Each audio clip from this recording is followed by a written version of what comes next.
On commence une cure de magnésium en se disant qu'on va enfin régler ce petit coup de fatigue, mieux gérer son stress, peut-être mieux dormir. On est plein de bonnes intentions, exactement. Et puis, quelques jours plus tard, c'est la douche froide. Un inconfort digestif total, complètement inattendu. C'est une expérience incroyablement frustrante. C'est plus que frustrant. C'est un vrai paradoxe.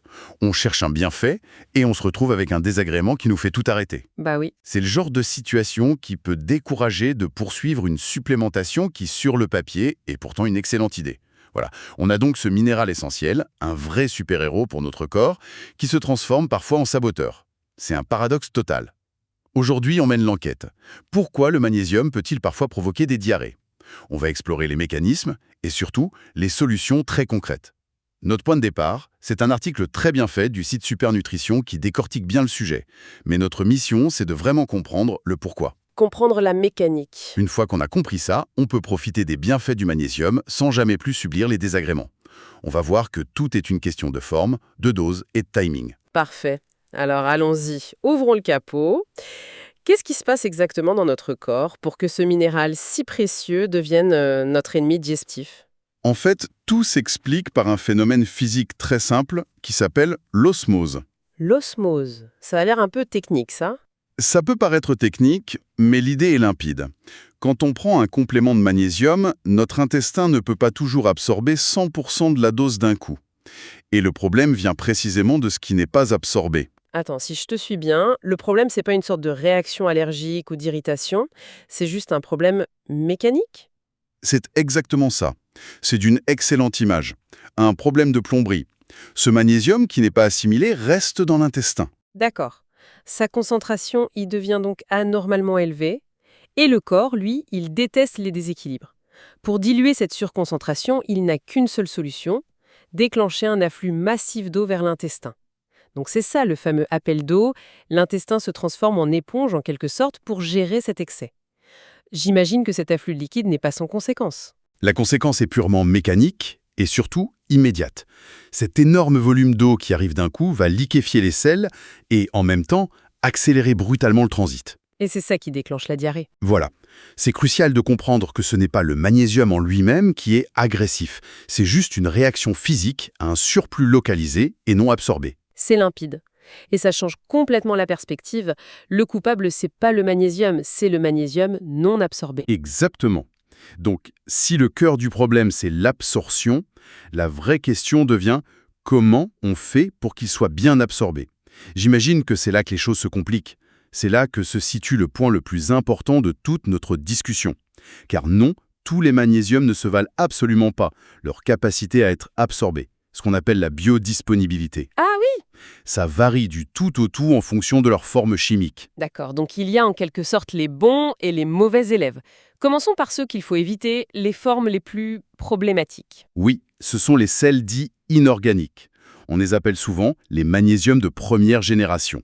Leur grand avantage, c'est qu'ils sont très peu coûteux à produire. C'est pour ça qu'on les voit partout. Voilà. On les retrouve massivement dans les compléments d'entrée de gamme. Les exemples les plus connus, à fuir si on a un intestin sensible, c'est l'oxyde de magnésium, le sulfate et le chlorure de magnésium. Leur taux d'absorption est très faible, Ce que veut dire qu'une grande partie reste dans l'intestin. prête à déclencher l'appel d'eau. Ah, ce sont souvent ceux qu'on trouve en promo en tête de gondole au supermarché, j'imagine. C'est le piège classique. On pense faire une bonne affaire, mais on achète surtout un ticket pour des problèmes digestifs. C'est un peu ça. Et à l'inverse, quelles sont les formes à privilégier? Les bons élèves. Les champions de l'absorption, ce sont les formes dites chélatées. Chélaté, le mot est un peu intimidant. Qu'est-ce que ça veut dire concrètement? C'est comme si le magnésium avait un garde du corps pour passer la frontière de l'intestin. C'est une excellente analogie. Dans une forme chélatée, l'atome de magnésium est lié, protégé par un ou plusieurs acides aminés, comme la glycine par exemple. D'accord. Ces acides aminés sont des molécules que le corps reconnaît et absorbe très facilement. Du coup, en s'attachant au magnésium, ils lui permettent d'emprunter leurs voies d'absorption qui sont bien plus efficaces. C'est malin. Il se déguise pour passer les contrôles. L'analyse qu'on utilise en met en avant deux en particulier. Le premier, c'est le bisglycinate de magnésium. Le nom est un peu barbare. Le bisglycinate, c'est un peu la Rolls-Royce des magnésiums pour la tolérance. Bis veut dire 2 et glycinate vient de la glycine. On a donc un atome de magnésium protégé par 2 molécules de glycine. Et ça le rend plus efficace? Ça le rend non seulement hyper absorbable, mais aussi très intéressant pour son action sur le système nerveux, la relaxation, la réduction de la fatigue.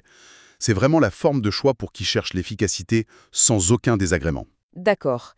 Et l'autre forme mise en avant est le malate de magnésium. Malate, ça me fait penser à l'acide malique qu'on trouve dans les pommes, par exemple.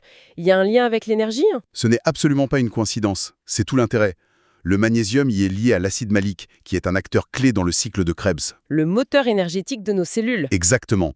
Donc, en associant les deux, on fournit en quelque sorte la bougie d'allumage, le magnésium, et une partie du carburant, l'acide malique, directement là où il faut. Donc c'est une forme très bien tolérée et particulièrement intéressante contre la fatigue physique. Tout à fait. Et pour soutenir la fonction musculaire. Ok, donc on a les méchants comme l'oxyde et les gentils comme le bisglycinate et le malate. Mais il y a ce personnage un peu ambigu au milieu, le citrate de magnésium. On le voit partout, celui-là. Où est-ce qu'on le place? Le citrate est un cas très intéressant. Il est bien mieux absorbé que les sels inorganiques, comme l'oxyde. Son efficacité est réelle. Mais il conserve pour beaucoup de personnes un léger effet accélérateur sur le transit. Disons que c'est une forme qui peut être utile pour les personnes sujettes à la constipation. D'accord, je vois. Mais pour quelqu'un qui a déjà un intestin sensible, ce n'est pas le premier choix. Le bisglycinate ou le malate restent des paris beaucoup plus sûrs. Ça change tout. Je pense que la plupart des gens, moi y compris, attrapent la première boîte en rayon en se disant du magnésium, c'est du magnésium. Réaliser que la forme est le facteur numéro 1, c'est déjà une révélation. Mais j'imagine que même avec le meilleur produit, on peut encore se planter. Absolument. Choisir la bonne forme, c'est, disons, 80% du travail. Mais les 20% restants sont cruciaux. La dose et le timing, voilà. Le raisonnement est le même. Même une excellente forme, si elle arrive en quantité trop massive d'un seul coup, peut saturer les capacités d'absorption de l'intestin. C'est le syndrome du trop bien faire. On est super motivé, on prend la dose max, en se disant que ça va agir plus vite, et on obtient l'effet inverse. C'est un excellent rappel que la modération est souvent la clé. Alors, quel est le premier conseil pratique pour bien gérer sa prise? Le premier réflexe, c'est de commencer en douceur. Au lieu de prendre la dose complète dès le premier jour, il est bien plus judicieux de commencer par une demi-dose pendant les 3 ou 4 premiers jours. Pour laisser le temps au corps de s'habituer. Oui, ça laisse le temps au système digestif de mettre à jour ses logiciels d'absorption, si on veut. C'est une phase d'adaptation qui prévient bien des problèmes. Logique. Le deuxième conseil, c'est de fractionner les prises. Oui, le bénéfice est double. Plutôt que de prendre, disons, 400 mg en une fois le matin, c'est bien plus efficace de faire 200 mg le matin et 200 mg le soir. On évite de surcharger l'intestin. Premièrement, oui. Et deuxièmement, ça permet de maintenir un taux de magnésium plus stable dans le sang tout au long de la journée, ce qui optimise ses bienfaits. Et le troisième conseil, c'est peut-être le plus simple, toujours prendre son supplément au milieu d'un repas. C'est l'astuce la plus simple et l'une des plus efficaces. Quand on le prend avec de la nourriture, il se mélange au bol alimentaire. Sa libération dans l'intestin sera donc beaucoup plus lente, plus progressive. On donne le temps à l'intestin de faire son travail tranquillement. Sans être submergé, c'est exactement ça. C'est intéressant aussi d'avoir des repères sur les doses. On trouve des recommandations de l'ANSES qui parlent d'environ 6 mg par kilo de poids corporel par jour. Donc pour une femme de 60 kg, ça fait 360 mg. Et pour un homme de 70 kg, 420 mg. Ça donne un ordre d'idée pour vérifier si le dosage de son complément est cohérent. Oui. Et il faut aussi penser en termes de synergie. L'analyse mentionne un point très pertinent sur la vitamine B6. L'allié du magnésium. Oui, elle agit comme une sorte de clé qui aide le magnésium à entrer à l'intérieur des cellules, là où il va réellement agir. Avoir une alimentation riche en B6 ou un complément qui en contient rend le magnésium encore plus efficace. C'est très clair. Mais mettons-nous dans le pire des cas. On a mal choisi, on n'a pas appliqué ses conseils, et c'est la catastrophe digestive. Est-ce que la cure est fichue? On jette la boîte et on n'en parle plus. Surtout pas! Il faut voir cet incident non pas comme un échec, mais comme une information très claire que le corps nous envoie. Il nous dit « cette forme ou cette dose ne me convient pas ». Exactement. La première chose à faire est donc de suspendre la cure, mais de façon temporaire. C'est une pause stratégique, pas un abandon. C'est une information, pas un échec. J'aime bien cette idée. On arrête tout, mais pas définitivement. Et comment on reprend ensuite? On conseille une pause de 24 à 48 heures, le temps que tout se calme. Ensuite, on réintroduit le magnésium, mais intelligemment. C'est l'occasion de changer pour une forme mieux tolérée comme le bisglycinate. Et on applique les règles de prudence qu'on vient de voir. Voilà.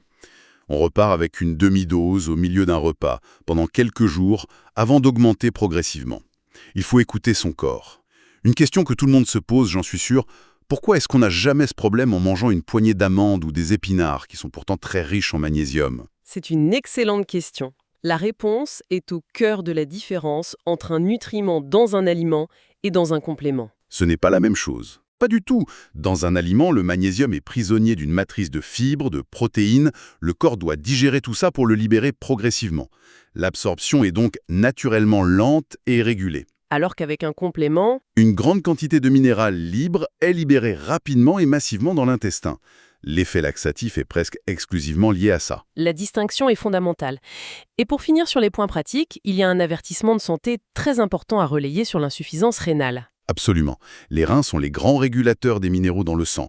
S'ils ne fonctionnent pas correctement, un excès de magnésium, même bien absorbé, ne pourra pas être éliminé et peut devenir dangereux. Donc dans ce cas, avis médical obligatoire. Strictement. Aucune supplémentation en minéraux sans un suivi médical. Finalement, le message principal de cette exploration est plutôt rassurant. L'inconfort digestif lié au magnésium, ce n'est pas une fatalité. Pas du tout. On n'est pas sensible au magnésium, on est sensible à une mauvaise forme, une mauvaise dose ou une mauvaise méthode de prise. C'est exactement ça. On a le pouvoir de devenir un consommateur averti et de faire les bons choix. Alors, si on récapitule notre plan d'action pour une cure de magnésium réussie. Point numéro 1. La forme, toujours la forme. On choisit une forme chélatée hautement assimilable comme le bisglycinate ou le malate. C'est non négociable. Point numéro 2. On commence progressivement. Une demi-dose les premiers jours pour laisser au corps le temps de s'adapter en douceur. Point 3. La méthode. On fractionne la dose quotidienne en 2 ou 3 prises, plutôt que tout en une seule fois. Et, point numéro 4, On prend toujours son supplément au milieu d'un repas. avec ces 4 réflexes, le risque d'effet indésirable devient quasi nul. On a beaucoup parlé de comment éviter les problèmes, mais notre source nous rappelle une chose fascinante. Le magnésium participe à plus de 300 réactions enzymatiques dans le corps. C'est colossal. C'est absolument colossal. En t'écoutant, je me dis qu'on s'est concentré sur la défense, sur comment ne pas avoir de problème, mais ça ouvre une porte sur une réflexion beaucoup plus vaste, non? Exactement. Et c'est peut-être la pensée à laisser mûrir. On a vu comment choisir la bonne forme pour la tolérance. Mais si on allait plus loin, si on commençait à choisir la bonne forme pour un objectif précis. Ah, comme du sur-mesure. Voilà. On pourrait imaginer prendre du bisglycinate le soir pour son effet apaisant et favoriser le sommeil, et du malate le matin pour son lien avec l'énergie. On ne parle plus seulement d'éviter les désagréments, mais de faire de la micro-gestion de notre biochimie, Choisir la bonne forme, les bons cofacteurs au bon moment de la journée. pour optimiser de manière ciblée certaines de ces 300 réactions. Ce n'est plus une question de supplémentation, mais de véritable optimisation personnalisée.